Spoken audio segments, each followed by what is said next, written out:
I'm so honored to be here today and delighted to speak with all of you and to hear what everybody's been sharing about the amazing changes in technology and digitization.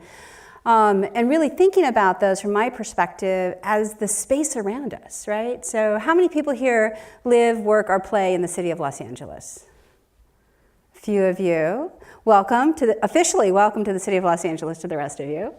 So I'll be talking about some of the things that we're doing in the city. Some of these things are happening in the cities where you live too, wherever you live, whether that's here in the United States or abroad. And really to understand how we look at that, how we look at smart cities, smart technologies, Internet of Things, but in a way that connects people rather than increases inequity. So since I started talking to you, 48 hours of YouTube videos, 2 million searches on Google, 27,000 Tumblr blog posts have all happened in that minute since we started talking. So the plethora of data, the explosion of data that's happening online is nearly unbelievable.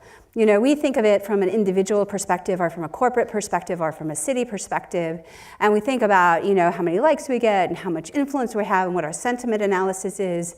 But when we think about the amount of information that's being shared, what people are doing with it and what people are doing with it, pro and con, it's really quite dynamic and really calls to all of us to think about how we share data and what we do with that data. For those of you who've been wrapped up here, it's interesting to know that right now, Mark Zuckerberg is testifying before Congress on the recent Facebook issues around Cambridge Analytica and the sharing, sometimes inappropriate potentially sharing, of our personal data on Facebook with the companies. So that amazing explosion of people wanting to share, like wanting to speak out, have their voices heard, be an influencer. These are all super powerful things that the internet has brought us, but there is this other side of how people are using that data that is exposed about us, or how people are protecting or not protecting that data. And I think this is a really interesting balance point for local government and how we look at these issues. When we think about it, it's not just social media, of course, though, right? So what we're really looking at is this emergent set of technologies. So part of what we're looking at is, the core is data, really. What data we collect, and we don't collect as much. Mark Zuckerberg knows much more about you than the city of Los Angeles does. In fact, Waze, the traffic app, knows much more about you than the city of Los Angeles does. And so when we think about data, we think about machine learning. We think about predictive analytics. Can we understand the traffic patterns of tomorrow by understanding the traffic patterns of the past? Which isn't always true, right? Things are very different and very changeable in the organization and the environment today, and that'll be part of what we talk about later this afternoon. We want to think about the Internet of Things. So there's sensors everywhere around you. How many people think that there's sensors watching us right now in this room? Okay, how many people have smartphones? With you, yeah? Okay, so we all have sensors watching us. So whether those sensors as you walk out, okay, maybe not on this street, on the studio lot, but when you walk out on that street out in the city and look up, look at the number of sensors around you. So on buildings, businesses post cameras, right? Security cameras sometimes, but other cameras. Every ATM has a camera that takes a video of who's making doing deposits and withdrawals. The city has sensors on our streetlights. Sometimes those sensors are as simple as making sure that we know when the sky's getting dark so we can turn the streetlights on. And sometimes those sensors are looking at air quality, noise, gunshot detection. So there's sensors everywhere. Part of the Internet of Things is really the ability to bring all of this sensor data together in ways that help people make better decisions. So in the issue of air quality, how do we understand when there's a problem going on, when there's pollutants being leaked by a manufacturer or construction company, when dust is being kicked up because there's a lot of construction going on, when trees are blooming, something as simple as tree blooming can kickstart a bunch of allergies. And so we're doing interesting things with citizens, creating citizen scientists, with the Internet of Things sensors, with local businesses, with transportation corridors, to try to give people that information they need so that they can be better about looking at the kinds of things they need to understand to be safe and have a high quality of life. The thing I don't want in the city of Los Angeles is for us to be like this. where we are using technologies we think are super cool, but are really very old-fashioned. Not that Skype is bad, I use Skype every day. Skype's an amazing thing, but to a large extent, people think this is government and technology, right? That we don't know where things are headed, we're not being cool or interesting or innovative about the future, when in fact, it's very different than that.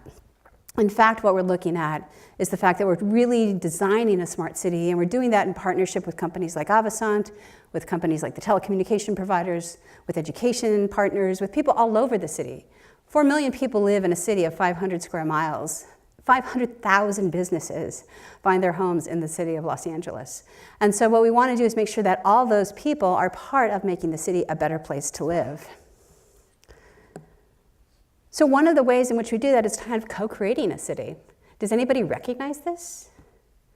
Do you have any gamers? My name is Jeanne, and I'm a gamer. You're supposed to say, welcome, Jeanne. Okay. So this is SimCity. This is a version of SimCity which really lets people design an urban space.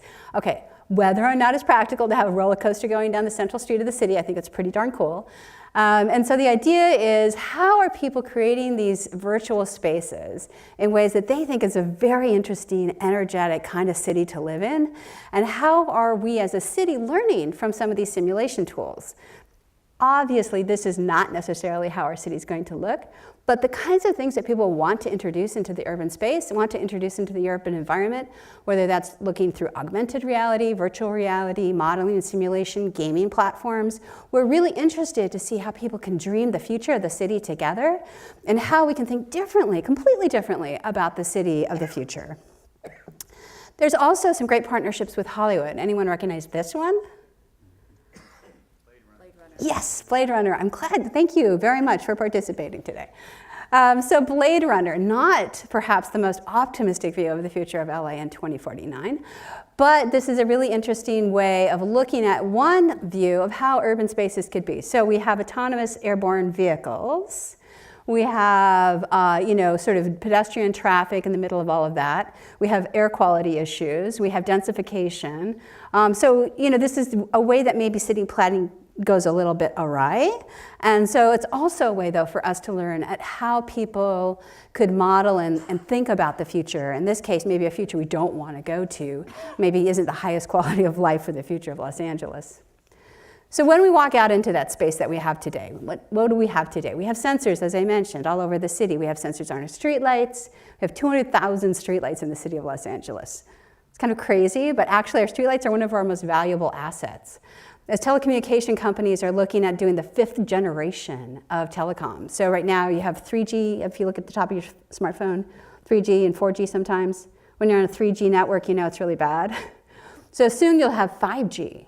And that 5G will make 4G feel like the 3G of today. So that 5th generation is really going to give us access across the city, much faster speeds, but also a birth of new technologies and businesses that are going to look at how they can harness that new bandwidth in ways that deliver interesting product services, games, modeling, virtual reality, experiences in ways that we cannot even imagine yet today. So it's a very exciting time in the next 3 years as those networks are being built here across the city of Los Angeles.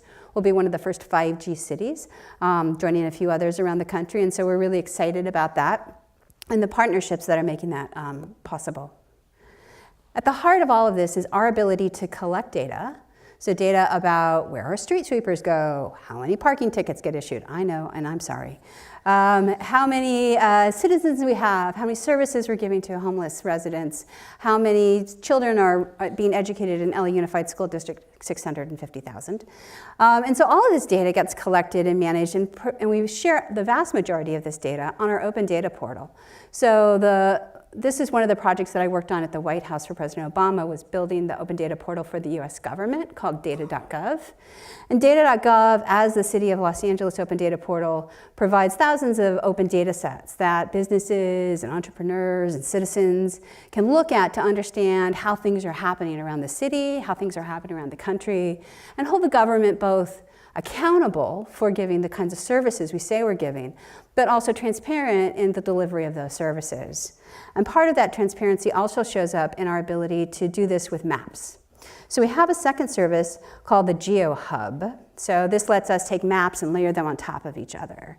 And this is really interesting when we think about not just the way that we look at stuff, or transportation, or autonomy, but really how we think about handling emergencies.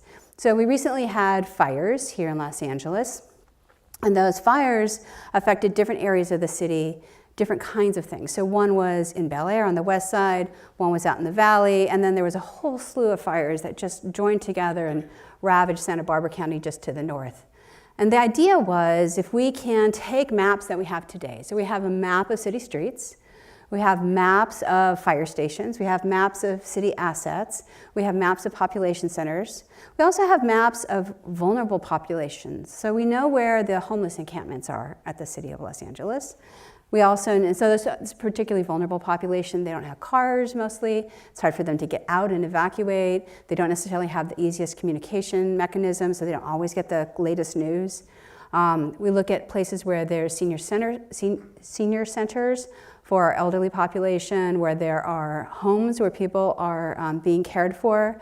And so we wanted to make sure that we layer all that information on top of each other, along with the patterns that we expect the fires to break out in.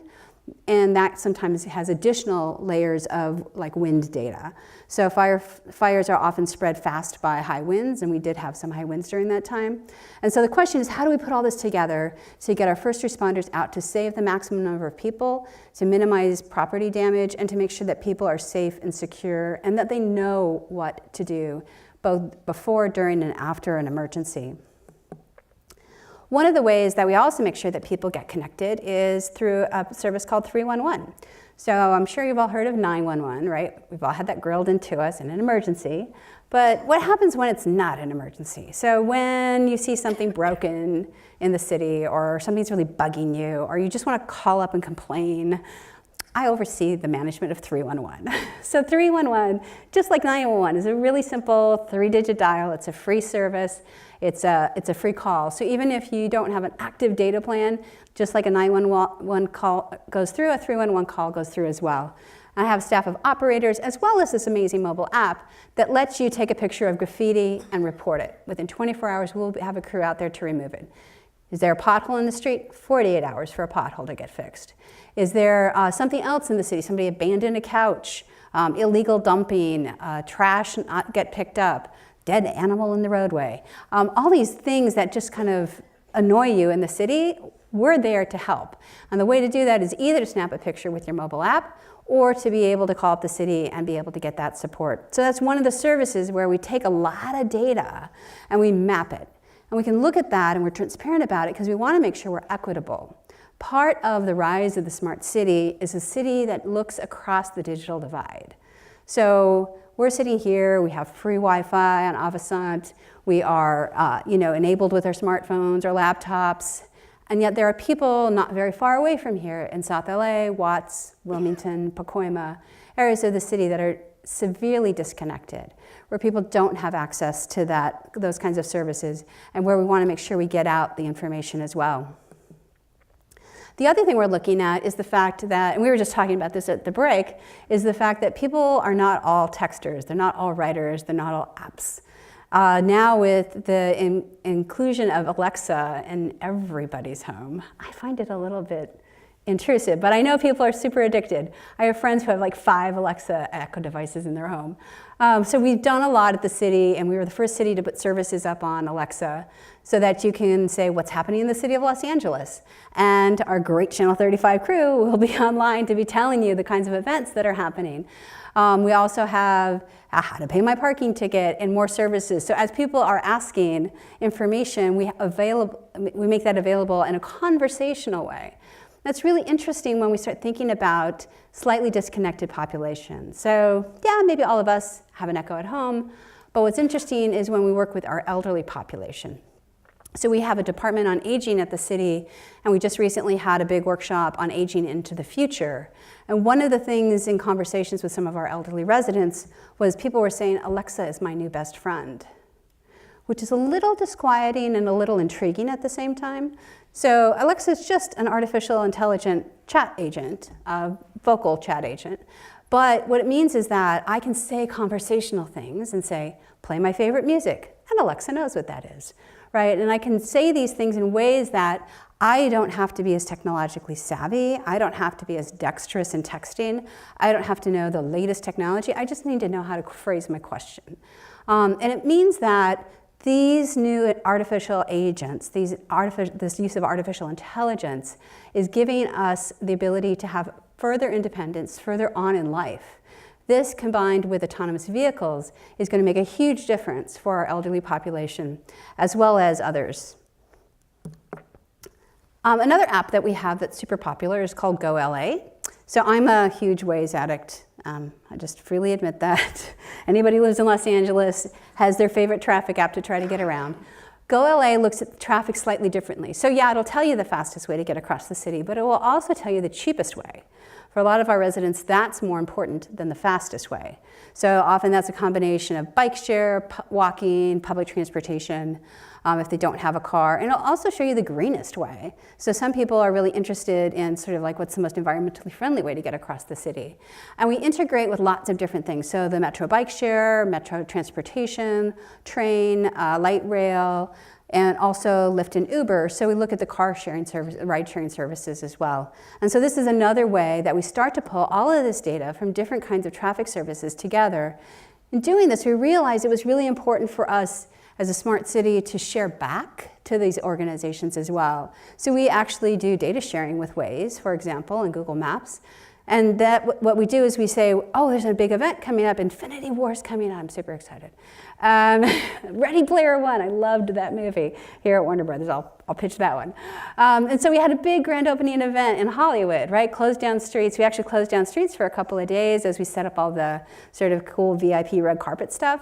Well, you do not want your traffic app putting you into the center of that mess in Hollywood.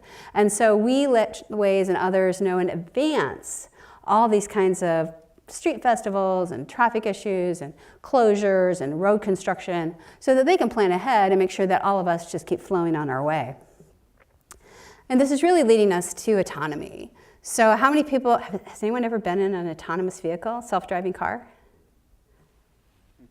I was in a self-driving helicopter the other day. It was awesome. Really? Really. I can't tell you the company, but oh my God, it was great. So, but I was at NASA, so like for 32 years. And so for me, like it's all about autonomous robotic transportation. Normally on other planets, it's really cool that it's here. So the idea is autonomy is going to take us into the future, right? And we're going to talk about this at the next speaker and really think about how that changes. So even just the changes in Uber and Lyft, right, and ride sharing have made a lot of changes in how we all behave, right? So the idea about, well, you know, I don't always have to take my car, that's a hassle to park. If I live along the Gold Line, so it's sometimes really easy for me to just hop on the train. Like this is not what I would have thought I would be doing in my 50s, but I hop on the train into work in downtown LA, and then if I need to get around to meetings, I just take a ride share. It's a much simpler way to get around than, and in a way that I trust as a woman traveling internationally, I still will take Uber all over the world, which is not necessarily true that I would feel as comfortable jumping into a taxi. So that ability to understand that that person has some investment in my rating of them and their rating of me, I think puts people on a slightly different behavior scale. And so as we think about that, its next generation is really the fact that I don't even have to trust that there's a driver in the car, right? I'm just trusting that a service is going to come pick me up and deliver me someplace safely.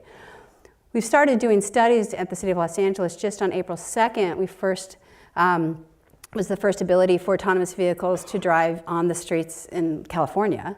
And so we now have autonomous vehicles, in some cases, going around.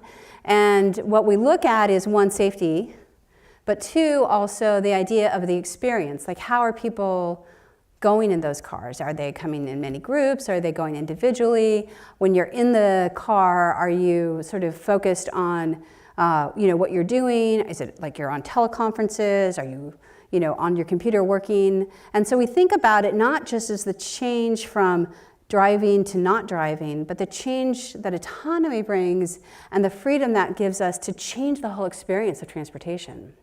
And then if we don't have to think about parking, we don't have to have silly regulations that the city has about the number of parking spaces you have to have based on the number of employees you have.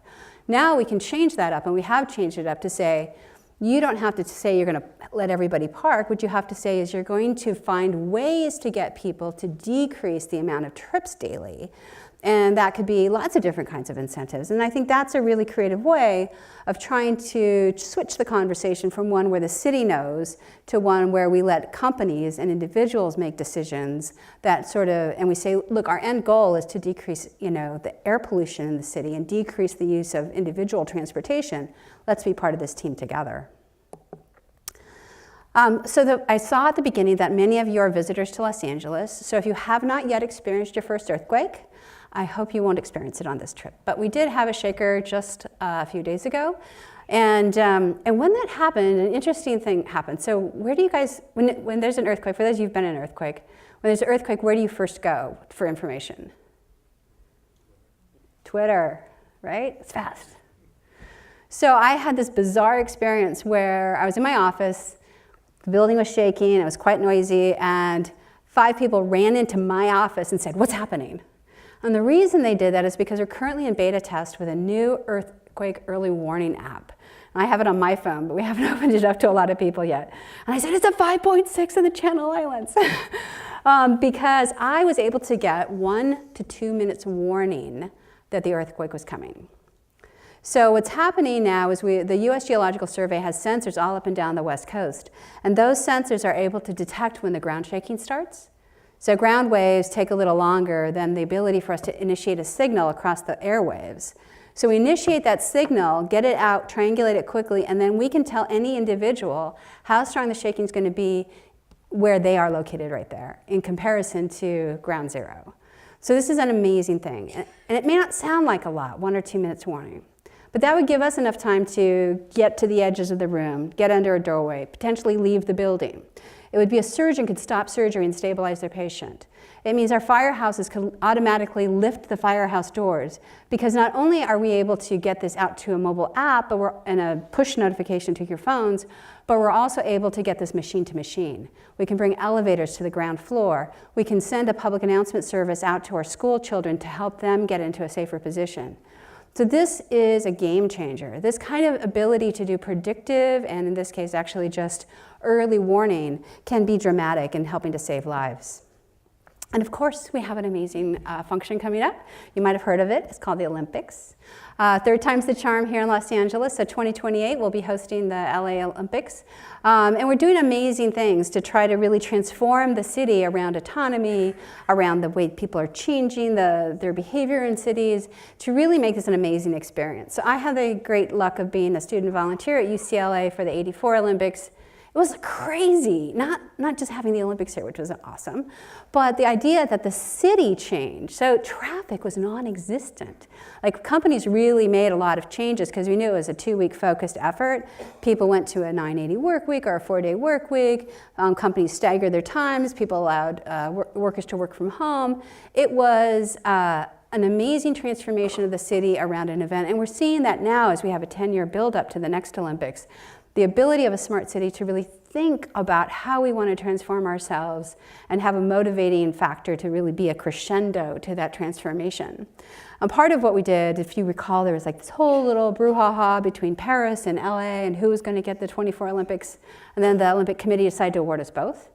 And Mayor Garcetti graciously offered to take it in the later time, with the condition that $110 million would also be donated to our youth sports programs, which gives us 10 years to get a whole generation of Olympic athletes trained up in our LA sports programs over the next 10 years. So I thought that was a pretty nice negotiation. And then we're also doing this really cool stuff with kids around gamification. So virtual reality, Pokemon, or augmented reality, Pokemon Go kind of thing. We have a Discovery Agents game where kids can go and explore our parks and our urban environment. They can go on City Hall and see what's behind the door. What does a controller do? What does a mayor do? What does a deputy mayor do? So things that we really take as sort of like a little bit dry.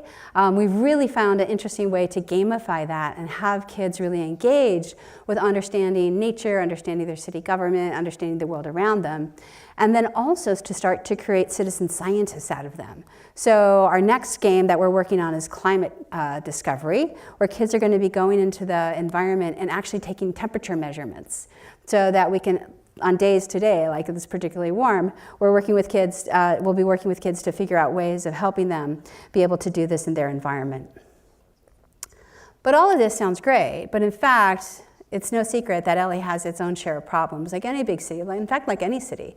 Recently, Mayor Garcetti was at the U.S. Conference of Mayors, and when asked, all the mayors were asked what their #1 problem was, and 60 mayors said homelessness was the #1 problem in their city. So this is not just big city problem.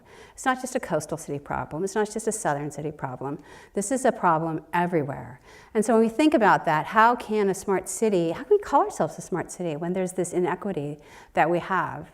Well, we have some very specific programs that we've been working on that try to close this digital divide and this inequity. So up here in the top, you can see our city council president, Herb Wesson, who's an awesome guy. He sponsors a program called R-Cycle LA. R-Cycle takes city computers that may be a little bit at their end of life, and we teach kids in the neighborhoods hardware and software skills, cybersecurity skills, to clean those computers, spin them up, put in new hardware, put on new software, and then we do giveaway programs to local groups, community organizations, the elderly. We do trainings in multiple languages. We recently did a giveaway to young mothers who had decided to come back to high school to finish their GED and high school diploma. So all sorts of groups get free computers, and we bundle those up with 4 years of the internet as well. So they get a 4-year Wi-Fi hotspot. And then that really helps them to understand how to start using technology in ways that can really transform their lives, not just transform theirs, but everybody else around them. So we give a kid a computer. They're able to now go and get their homework done quickly. Their grandma's able to get online to get services and support in multiple languages. Big brother's able to get a job. Their dad's able to get training in order to be able to get a better job. All of these are amazing things. We did a recent study and found that kids and families that have internet access at home versus just internet access at like the local library or Starbucks or McDonald's, they will get a job 7 weeks faster for $5,000 more a year. That's significant for a lot of our families. And to do that, we want to make sure that we're helping them to bridge that digital divide. We have the College Promise started last year. Every graduating senior from the LA Unified School District gets a free year of community college. Not only does that show that we believe in them and that their mayor believes in them, but it also shows that we want them to get a start on a further education. And then during that year, we help them scholarship into the future as well. We have a Find Your Future program that helps kids who are disconnected, 16 to 24-year-olds who aren't in school and aren't working. And we help them find interesting, fun career jobs, and we help them find a soft landing into organizations that are interested in sponsoring bright, young, work-ready kids who are really looking to apply themselves. And then, of course, we're dealing with our homelessness issue. And technology is being used there we're doing predictive analytics. So when someone first comes into the city looking for help, maybe workforce training, maybe help with getting food stamps, we actually think about, are they at risk of falling into homelessness? We've identified different risk factors. Are they a veteran? Were they in foster care? Do they have a sick child? So they may be housed today, but will they be housed tomorrow? We can give them extra services and support, rental vouchers, shelter, all kinds of things in order to keep them housed so that they don't ever become homeless. This is a quick shot of our digital inequality map. So those yellow areas are Watts and South LA, and that is not a good thing that so many areas are lime green and yellow. These are areas where we have the highest percentage of disconnected folks. These are people who don't have access to the internet at home. So the difference between, say, Bel Air at 97, 98% connectivity and South LA, which is 56 or 57% connectivity, means that in South LA, a kid goes to school and he has to upload his homework online because we want to give him tech skills, right? So in order to do that, he's working off his sister's smartphone trying to type an essay. Then he goes out at 11 o'clock at night through the streets of South LA to the local McDonald's, hoping their Wi-Fi is still working, logs on to upload his essay and walks back home. That's not okay for us to have a fourth grader do. So we're really working with all our telecommunication providers to talk about the build out of their new telecommunication 5G networks and how we do that in a way that addresses those areas first and foremost while still building out the rest of the network, so that we start to take digital equality on right from the outset and really start to make sure we don't have that digital divide that leads to so many other things. So we have a program through our library as well. You can go and you can check out a copy of the latest book, but you can also check out a month of the internet. So you get an internet hotspot to take home, to be able to connect, especially helpful if you're a kid looking, can I apply to college? What college should I go to?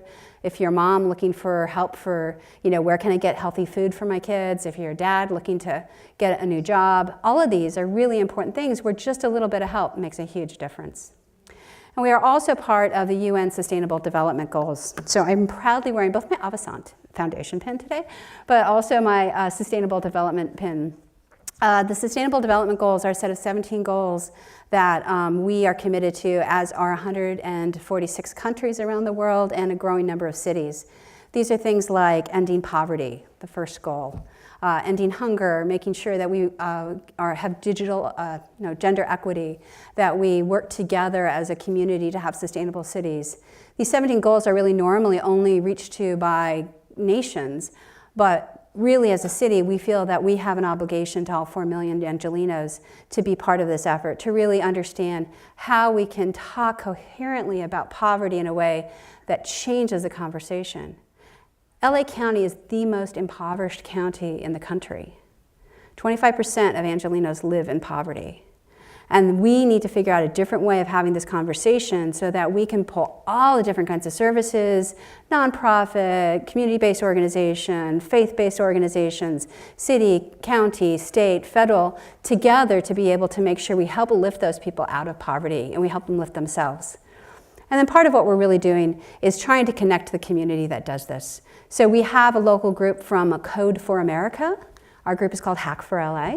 We have hack nights, 3 nights a week. We are the most active hacktivists in the country in a very positive way. So we are doing things around food oasis for food deserts, how to find jobs, looking for how we change curbs and use of curbs, and understand all sorts of issues around air quality and life quality. So you don't have to be a technologist. Tuesday, Wednesday, Thursday nights. If anybody's free, let me know. Hack for LA has a hack near you. And we would love to hear your ideas about how to change the city for better. And then we also have a data science federation. If anybody here is connected with or part of a university, we have 14 local universities that work together, that bring students and professors to work on city data challenges. And we've had over 250 kids go through the program. We've hired a bunch of them into the city now. My ulterior motive is to get a new generation of data scientists into our city. We're hiring tons of people. And so it's a really great way to have new ideas brought forward to city people who maybe are thinking in older ways. This is some of our data science. Oh, wait, sorry, this is the wrong side. This is not some of our data scientists, but sometimes we think that this is some of our data0scientists. These are some of our data scientists, though. So again, maybe not what you were thinking. This is a group I teach in Pico Union, one of our most impoverished, most densely populated neighborhoods. And so some of these people are coming out of recovery programs, just came out of prison, are active members in gangs. We do a course called Transforming Your Community, where they work with really high-tech problems at first. You can see the Legos in the front. So that's our first data challenge. And then we end up showing mapping and all kinds of stuff. We bring them forward to a, not shark tank, but a dolphin tank at the end, because it's friendlier. And they really pitch an idea on how to transform the community, and then we build it in a weekend. And so it's really an amazing chance to give people empowerment through data, empowerment through the idea of technology, about community building and innovation, that reminds us all that every idea is worth lifting up. Every idea is worthy, even if every idea doesn't have the same sort of economic or digital backing. And everybody has the ability to be that data hero and to be part of that. So whether you're here with an organization, with an entertainment group, with a company, here by yourself, let me know, because we'd love to partner with you, with the City of Los Angeles, to make sure that you can really unleash that data hero that's inside all of you. Thanks very much.